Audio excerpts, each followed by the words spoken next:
Segundo bloque de Noticiero Central. Bueno, ayer dábamos cuenta de las decisiones tomadas en el ámbito de la educación, ¿no? Luego de esta reunión del Consejo Federal de Educación Ampliado y las declaraciones de la ministra Adriana Cantero, refrescando una vez más y reafirmando esta decisión que tienen de poder garantizar la presencialidad, ¿no? A partir de la importancia. Pero nosotros quisimos ir un poquito más allá y saber, desde el punto de vista psicológico y con una especialista en psicología infantil, qué representa para los niños la presencialidad y esta nueva modalidad a la que han tenido que adaptarse por la fuerza, ¿no? Como fueron las clases virtuales.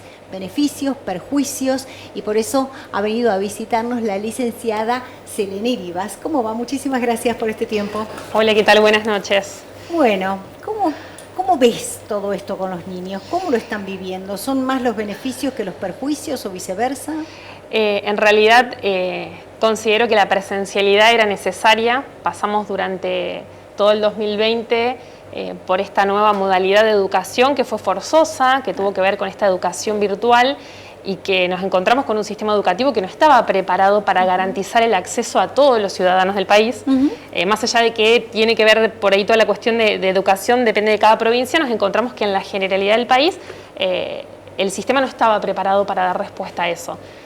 Uno valora un montón el esfuerzo que se ha hecho a nivel, digamos, país, provincia y ciudad y cada una de las escuelas, pero la realidad es que por ahí la situación Sunchales en particular hace que nos conozcamos y que gran parte de la población haya tenido acceso a esta educación virtual, pero si uno no mira su ombligo y puede ver un poco más allá, la realidad es que ha generado una gran deserción, principalmente a nivel, digamos, secundario, claro. Y son muchos los chicos que se han perdido su posibilidad de acceder al sistema educativo. ¿Y qué les representa a ellos esa falta de contacto, de roce con sus pares, de roce con sus maestros, un maestro ausente? Es un poco extraño, ¿no? Arrancamos primero con algo que yo considero fundamental y es que, así como una de las funciones de la escuela es la función de ordenar una rutina. ¿Sí? Las casas giran en torno al horario escolar. Sí, claro. Uno organiza un almuerzo, organiza una merienda en función de ese lugar que ocupa la escuela. Entonces arrancamos, digamos, en la no presencialidad con esa falta de ese orden, digamos, que estructura. Y hoy nos encontramos con una presencialidad al 50% que nos vuelve a conectar con esta desestructura la semana que los chicos no están yendo presencial, claro, a la escuela. Con respecto a la cuestión vincular, además del proceso enseñanza-aprendizaje que fluye y que acontece en el espacio escolar, nosotros nos encontramos con un montón de otras funciones que traen, digamos, como beneficio secundario de esta escolaridad, surgen como un beneficio secundario y que tienen que ver con el poder entrenar habilidades sociales, claro, el poder entrenar, el poder aprender a través de la imitación, del ver a otros. Acontece afecto dentro de las escuelas y para que se dé el aprendizaje tiene que haber un vínculo afectivo con ese otro que tiene esto para ofrecerme. Qué interesante, ¿no? Y que en realidad si uno dice, bueno, en casa también hay afecto, pero el afecto que circula en casa es un afecto que tiene que ver con otra cosa. Es un vínculo mamá-niño, mamá-niña, papá. Y los códigos y las cosas que acontecen en el ámbito doméstico no tienen que ver con los procesos de aprendizaje académico, por decirlo de alguna manera. Claro. Siempre hablamos de que en realidad educamos en casa, aprendemos en la escuela, eso está claro. Sí. Pero hoy por hoy, el trasladar el proceso de aprendizaje académico al espacio doméstico implica exponer a un montón de papás a una función para la que no están preparados. Seguro. Entonces, de repente nos encontramos con papás que o no tienen la paciencia necesaria para poder hacer ese acompañamiento, o no tienen los recursos, porque tenemos papás que han podido alcanzar el nivel educativo de sus hijos y hay otros papás que no. Tenemos situaciones en donde la cantidad de habitantes de la casa no permite y no facilita ese espacio, ese clima necesario para que el aprendizaje se dé. Y después, obviamente, ninguno de los papás, salvo los papás que son docentes, pero en casa son papás, no tienen los recursos pedagógicos para poder realmente transmitir a sus hijos de manera adecuada, con todo lo que se necesitaría, ese conocimiento que naturalmente se daba, ese contenido que se daba en la escuela. ¿Sabes qué pensaba mientras hablaba? Se me venía el ejemplo, por un lado, de mi sobrino, que empezó este año y debe pasar con un montón de niños, por eso lo traigo a colación, primer grado.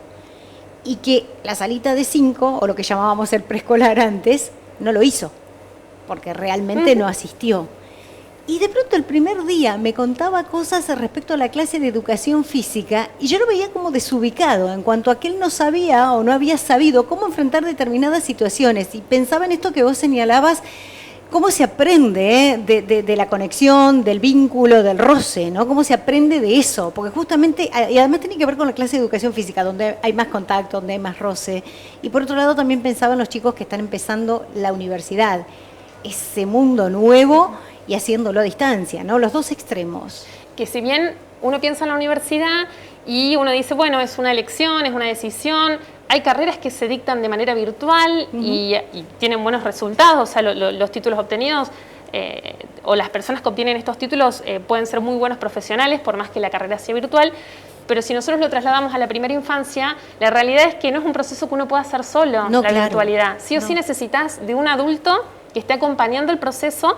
Y yo siempre digo que en las escuelas que han podido sostener la virtualidad sincrónica con algún tipo de dispositivo, alguna aplicación tecnológica, sí, seguramente se dio un poquito más cercano ese vínculo con el docente, pero en realidad el cuerpo lo pusieron los papás, porque ante la frustración, ante el no poder acertar la respuesta, ante el error, quien tuvo que contener, quien tuvo que acompañar, ha sido el papá que estaba sentado al lado de la pantalla ayudando en este proceso. Claro, claro. No, y en el chico y en el universitario, y sí, está capacitado, puede hacerlo, pero qué mundo, ¿no? Quienes hemos pasado por la universidad, es una vida habitarlo, distinta, sí, ¿no? totalmente. Es habitar ese mundo y un cambio literal de vida. Con lo que implica acceder a mayores libertades, a autogestionarse, el poder vivir solo o con otros, pero que ya no está esta figura de autoridad materna, paterna que acompañó hasta ese momento. Sí, es complejo porque, para poder acceder a la universidad, en general uno hace un proceso interno de búsqueda de esta carrera. Y la realidad es que en esa búsqueda la mayoría de los chicos no está eligiendo una búsqueda que tenga que ver con lo virtual, está eligiendo una búsqueda que tiene que ver con lo presencial. Y dista bastante. Claro.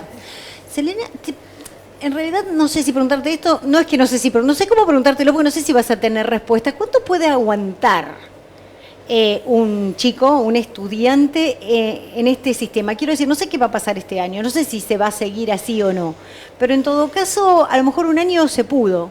¿Cuánto más se puede estirar? Así como estamos, una semana sí, una semana no, los niños en general son muy permeables y pueden con esto, digamos. Sí, nos cuesta más a nosotros. Nos cuesta más a los adultos adaptarnos a eso.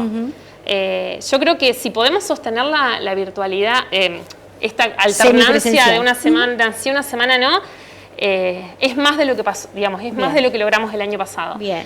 La realidad es que si uno piensa en el 2020, de alguna u otra manera todos cuidamos muchísimo la salud física, pero en algún punto se dejó muy de lado la salud mental. Claro, eso no se tuvo en cuenta en todo esto, estas decisiones que se han tomado, porque en algún punto recortamos nuestra vida a las cuatro paredes de nuestras casas. ¿Y tuviste muchas consultas de niños? Porque también el niño muchas veces no puede expresarlo directamente. Este año se incrementó muchísimo la demanda, porque claro, con la vuelta a las escuelas surgen un montón de dificultades, porque tenemos niños que, en función de las decisiones que ha tomado cada familia, algunos pasaron el año encerrados en su casa, sin contacto con pares. Claro.